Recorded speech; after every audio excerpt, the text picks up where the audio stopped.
قلندر۔ قبل اس کے کہ ہم حضور قلندر بابا اولیاء رحمۃ اللہ علیہ کے حالات اور کشف و کرامات پیش کریں، مناسب ہے کہ لفظ قلندر کی وضاحت کر دی جائے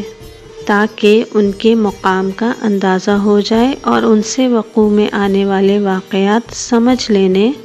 اور ان پر یقین کر لینے میں ذہن و خیال، ارادے اور نیت کو یکسوئی حاصل ہو جائے۔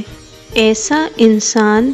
جس کے دیدہ اعتبار اور چشم حقیقت کے سامنے ہر شے کی شیعت اٹھ گئی ہو اور وہ مراتب وجود کو سمجھ کر ان میں عروج کرتا رہے،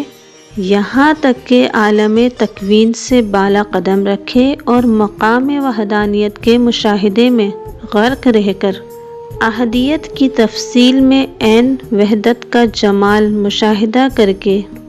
مقام وحدت کی مستی اور بے کیفی میں گم رہتے ہوئے مرتبہ احدیت پر واپس آ جائے۔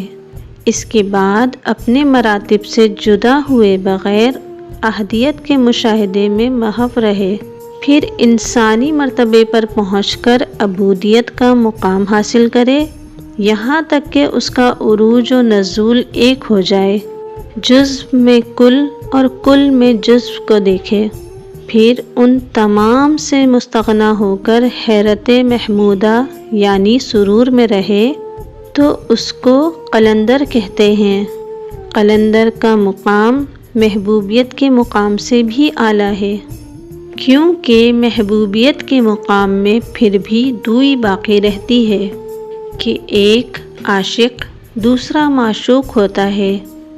لیکن قلندری مقام یہ ہے کہ یہاں دوئی بالکل نہیں رہتی، من تو شدم تو من شدی کا معاملہ بن جاتا ہے۔ اللہ تعالیٰ نے کلام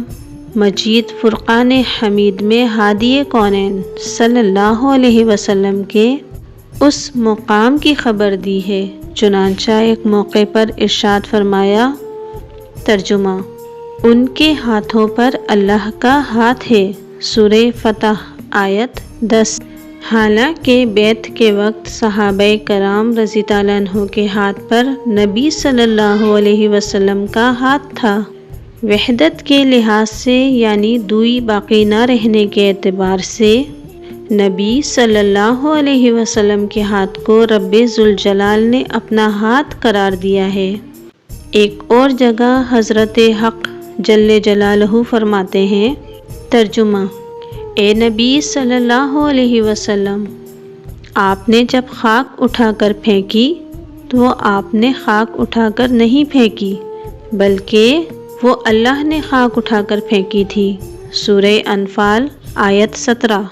یہاں پر بھی اللہ تعالیٰ نے نبی صلی اللہ علیہ وسلم کے فعل کو اپنا فعل قرار دیا ہے۔